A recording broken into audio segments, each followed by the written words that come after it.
నమస్తే, welcome to our channel. నేను Priyanka Rao. Congress party south India politics equation ని మార్చబోతుందా? ఈ బాధ్యతని రేవంత్ రెడ్డి అలానే డికే శివకుమార్ కి అప్పగించిందా? ఎందుకు కాంగ్రెస్ పార్టీ డెసిషన్ తీసుకుంది? అసలు సౌత్ ఇండియా పాలిటిక్స్ లో ఏం జరగబోతుంది? ఇప్పుడు ఎందుకు అందరి చెప్పు సౌత్ ఇండియా పాలిటిక్స్ మీద పడింది? దీని గురించి డిస్కస్ చేద్దాం. మనతో పాటు సీనియర్ జర్నలిస్ట్ సిఎస్ రావు గారు ఉన్నారు, ఆయన అడుగుతాం. నమస్కారం సార్. సౌత్ ఇండియా పాలిటిక్స్ లో ఈక్వేషన్ ని మార్చేందుకు ఇప్పుడు రాహుల్ గాంధీ గారు అడుగులు వేస్తున్నారు. ఈ బాధ్యతని రేవంత్ రెడ్డి గారికి డికే శివకుమార్ గారికి ఇచ్చారు అని చెప్పేసి ఒక వార్త వస్తుంది. ఇది వాస్తవమేనా? రీసెంట్ గా ఢిల్లీ వెళ్ళారు. నీతి ఆయోగ్ సమావేశానికి అటు డికే శివకుమార్ గారు పార్టిసిపేట్ చేశారు, తెలంగాణ ముఖ్యమంత్రి రేవంత్ రెడ్డి గారు కూడా పార్టిసిపేట్ చేశారు. ఆ తర్వాత వాళ్ళు రాహుల్ గాంధీ గారిని కూడా కలిశారు. జనరల్గా రాహుల్ గాంధీ గారిని కలిసినప్పుడు పాలిటిక్సే వస్తాయి, లేదా ఖర్గే గారిని కలిసినప్పుడు పాలిటిక్సే వస్తాయి. పాలిటిక్స్ వచ్చినప్పుడు నేషనల్ పాలిటిక్స్ ఖచ్చితంగా చర్చలకు వస్తాయి. South India, north India. ఇప్పుడు సౌత్ ఇండియాలో కాంగ్రెస్ పార్టీ అధికారంలో ఉంది, కేరళలో, కర్ణాటకలో ఉంది, తెలంగాణలో ఉంది.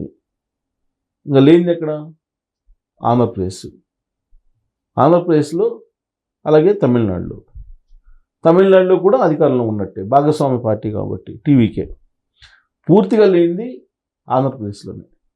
అక్కడ కీలకమైనటువంటి చర్చ జరిగింది ఈ ఆంధ్రప్రదేశ్ గురించి అనేటువంటిది ఢిల్లీ వర్గాల నుంచి వినిపిస్తుంది. మరి ఎలా కాంగ్రెస్ పార్టీ అక్కడ భూస్థాపితం అయింది, దాన్ని ఎలా బలోపేతం చేయాలి అనే దాని మీద చర్చించినప్పుడు బలమైనటువంటి ప్రాంతీయ పార్టీలతోటి పొత్తు పెట్టుకొని వచ్చే ఎన్నికలకు వెళ్ళాలి అనేటువంటిది కాంగ్రెస్ పార్టీకి ఉన్నటువంటి ఒకే ఒక ఆప్షన్. దాంట్లో భాగంగా కాంగ్రెస్ పార్టీ డిఎన్ఏ అంటే ఏంటి? తృణమూల్ కాంగ్రెస్, వైఎస్ఆర్ కాంగ్రెస్ పార్టీ, తర్వాత శరద్ పవార్ పార్టీ, ఇవే కదా. అంటే కాంగ్రెస్ పార్టీలో ఉండి కాంగ్రెస్ పార్టీలో నుంచి బయటకు వచ్చి పార్టీలు పెట్టుకున్నటువంటి వాళ్ళు కాంగ్రెస్ పార్టీ డిఎన్ఏ. షర్మిల గారు కూడా అదే చెప్పారు కదా, తల్లి కాంగ్రెస్ పిల్ల కాంగ్రెస్. ఎప్పుడైనా తల్లి కాంగ్రెస్లోని పిల్ల కాంగ్రెస్ కలవాల్సిందే అని చెప్పి. సో ఇలాంటి పరిస్థితుల్లో జగన్మోహన్ రెడ్డి గారిని కాంగ్రెస్ పార్టీకి దగ్గర చేర్చుకోవాలి అనేటువంటిది ఒక ఈక్వేషన్ ఢిల్లీలో ఉంది అనేది తాజాగా ఢిల్లీ నుంచి వస్తున్నటువంటి ఒక చర్చ. అది సాధ్యమా అని అంటే, ప్రస్తుతం అసలు ఆల్రెడీ హాట్ లైన్లో కాంగ్రెస్ పార్టీకి టచ్లో ఉన్నారు ఢిల్లీ కాంగ్రెస్ పార్టీ తోటి.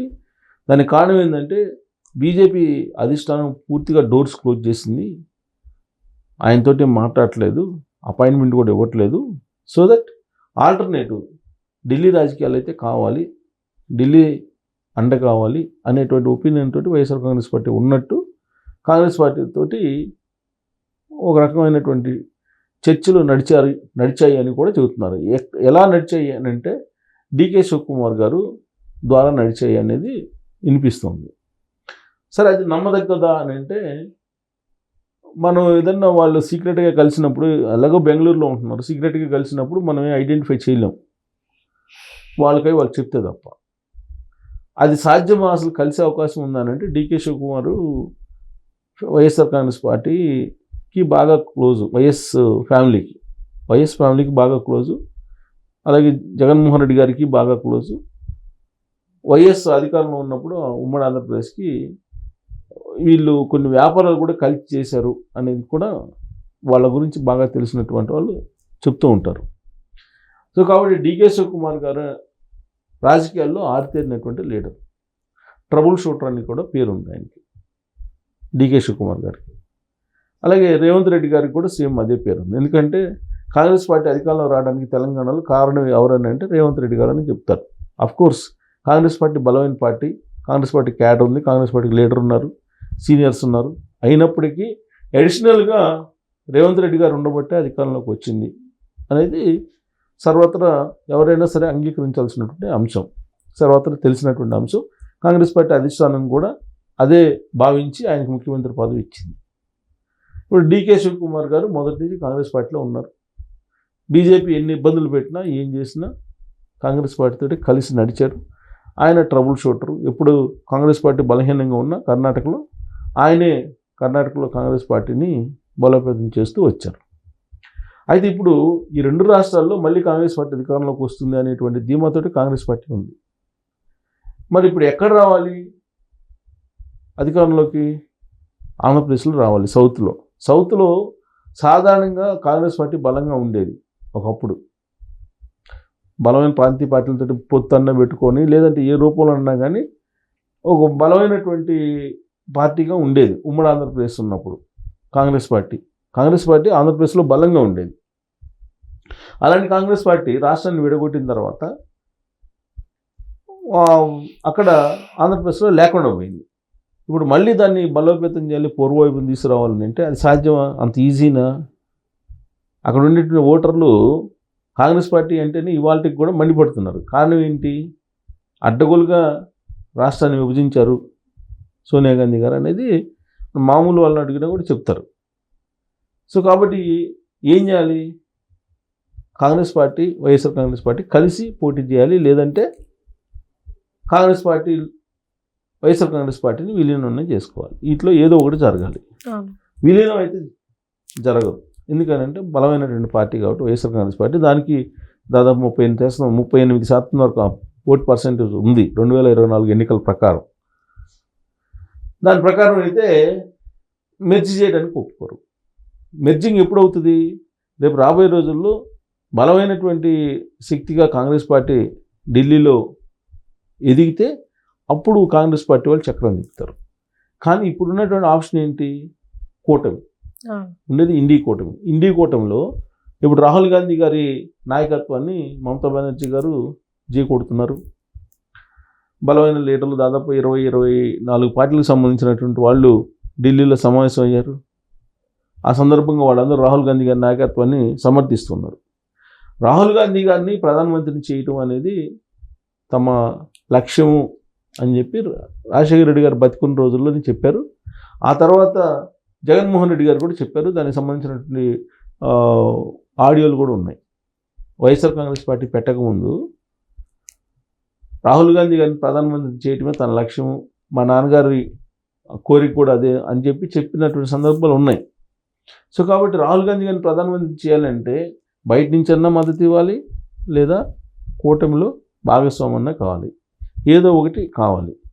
ఆ దిశగా జగన్మోహన్ రెడ్డి గారిని టచ్లో ఉంచాలి అనేటువంటి ఉద్దేశంతో ఈ ఆపరేషన్ని రేవంత్ రెడ్డి గారికి అలాగే డీకే శివకుమార్ గారికి అప్పచెప్పారు కాంగ్రెస్ పార్టీ అధిష్టానం. రాబోయేటువంటి రోజుల్లో అనూహ్యమైనటువంటి పరిణామాలు ఆంధ్రప్రదేశ్ రాజకీయాల్లో చోటు చేసుకునే అవకాశం ఉంది. అంటే కాంగ్రెస్ పార్టీతో కలిసి నడవడానికి అనేటువంటిది వినిపిస్తుంది. జనరల్గా మనం చూస్తే ఓవరాల్గా 2029 ఎన్నికలు ఎలా ఉంటాయి అని అంటే 2 రాష్ట్రాల్లో కూటమిలు, ఎన్డీఏ కూటమి వర్సెస్ ఇండియా కూటమి. ఇండియా కూటమిలో ఎవరెవరు ఉంటారు? కాంగ్రెస్ పార్టీ అలాగే కమ్యూనిస్టులు అయితే కంపల్సరీ ఉంటారు. అక్కడ వైఎస్ఆర్ కాంగ్రెస్ పార్టీ ఇండియా కూటమిలో ఏర్పడితేనే భవిష్యత్తు ఉంటుంది అనుకుంటే, ఇప్పుడు ఇక్కడ కనుక ఎన్డీఏ కనుక స్ట్రాంగ్గా ఉంటే, ఎన్డీఏలో ఇప్పుడు 3 భాగస్వామ్య పక్షాలు ఉన్నాయి కాబట్టి ఎన్డీఏలో ఈ 3 కూటమిగా వెళ్ళే పని అయితే కనుక ఖచ్చితంగా మరో ఆప్షన్ లేదు జగన్మోహన్ రెడ్డి గారికి. కాంగ్రెస్ పార్టీతో కలిసి వెళ్ళేదానికి అవకాశాలు ఉన్నాయి. అటు కమ్యూనిస్టులు, కాంగ్రెస్, వైఎస్ఆర్ కాంగ్రెస్ పార్టీ. తెలంగాణకు వచ్చేటప్పటికి ఏమవుతుంది? ఎంఐఎం, కాంగ్రెస్ కలిసి వెళ్ళేటువంటి అవకాశం ఉంది. బీజేపీ కూటమితో వెళ్ళే అవకాశం ఉంది. ఒకవేళ బీజేపీ కూటమితో వెళ్తే బీఆర్ఎస్ పార్టీ ఓన్గా పోటీ చేసే అవకాశాలు ఉన్నాయి. లేదంటే కాంగ్రెస్ పార్టీ, బీఆర్ఎస్ పార్టీ పొత్తు పెట్టుకున్న ఆశ్చర్యపోవసరం. ఇది సెంట్రల్ ఈక్వేషన్లో. అక్కడ వైఎస్ఆర్ కాంగ్రెస్ పార్టీ డైరెక్ట్గా ఇండియా కూటమిలో భాగస్వామ్యం అయిందనుకో, ఇక్కడ బీఆర్ఎస్ పార్టీ కూడా భాగస్వామ్యం కావడానికి అవకాశాలు ఉంది. కాబట్టి మనం ఊహించినటువంటి విధంగా సౌత్ రాజకీయాలని రాబోయేటువంటి రోజుల్లో రేవంత్ రెడ్డి గారు అలాగే డీకే శివకుమార్ గారు మార్చబోతున్నారు. మార్చేదానికి కూడా అవకాశాలు ఉన్నాయి వాళ్ళకి. ఎందుకంటే రాజకీయాలు అలాగే ప్రాపర్టీస్ ఈ రెండింటికి అవినాభావ లింక్ ఉంది. మీ ఆస్తులు కాపాడుకోవాలి అని అంటే ఇక్కడ ఉండేటువంటి లీడర్ల యొక్క మాట వినాల్సిందే. ఎక్కడుంటే అక్కడ. ఇప్పుడు అక్కడ డీకే శివకుమార్ బెంగళూరులో ఉన్నాడు. బెంగళూరులో ఆస్తులు ఎవరికి ఉన్నాయి? సో కాబట్టి డీకే శివకుమార్ గారు ఏం చెప్తే వినాల్సిందే, ఇంకా అది వినాల్సిందే. ఖచ్చితంగా వినాల్సిందే, డైరెక్ట్గా కానీ ఇండైరెక్ట్గా కానీ. ఓకే. కేసులు తప్పించుకోవడానికి డైరెక్ట్గా కానీ ఇండైరెక్ట్గా కానీ బీజేపీకి సంబంధించినటువంటి వాళ్ళ మాటలు వింటున్నారా లేదా? అంతేగా. సేమ్ అదే. ఇప్పుడు కేసీఆర్ గారు అప్పుడు ముఖ్యమంత్రిగా ఉన్నప్పుడు తెలంగాణకు సంబంధించినటువంటి లీడర్ల యొక్క ప్రజలతోటి ఆంధ్రప్రదేశ్ లీడర్లు ఎంతమంది వైఎస్ఆర్ కాంగ్రెస్ పార్టీలో చేరారు? అప్పుడు వైఎస్ఆర్ కాంగ్రెస్ పార్టీకి అండదండలుగా ఉన్నారు కదా అప్పుడు. కాబట్టి ఇప్పుడు బెంగళూరు, తర్వాత దుబాయి, ఇలాంటి చోట్ల పెట్టుబడులు పెట్టి కలిసి వ్యాపారాలు చేసుకుంటున్నటువంటి వాళ్ళు వీళ్ళంతా. సో రాజకీయాలు, వ్యాపారాలు ఇవన్నీ కలిసిపోయాయి కాబట్టి ఈ ఆపరేషన్ని రేవంత్ రెడ్డి గారికి అలాగే డీకే శివకుమార్ గారికి అప్పచెప్పారు కాబట్టి వీళ్ళు ట్రబుల్ షూటర్స్ అనే పేరు ఉంది కాబట్టి రాహుల్ గాంధీ గారు ఒక పెద్ద స్కెచ్ ఇచ్చారు. తెలంగాణ, ఆంధ్రప్రదేశ్, అలాగే కేరళ, కర్ణాటక ఇవన్నీ రాబోయే రోజుల్లో ఆంధ్రప్రదేశ్తో సహా ఇండి కూటమి రావాలి, కాంగ్రెస్ పార్టీ రావాలి అనేది. సో కాంగ్రెస్ పార్టీ రాబోయే రోజుల్లో సౌత్ అడ్డాగా మారబోతుంది అనేటువంటిది ఇప్పుడు కాంగ్రెస్ పార్టీలో ఒక చర్చ మొదలైంది. Right. Thank you so much sir. Thank you.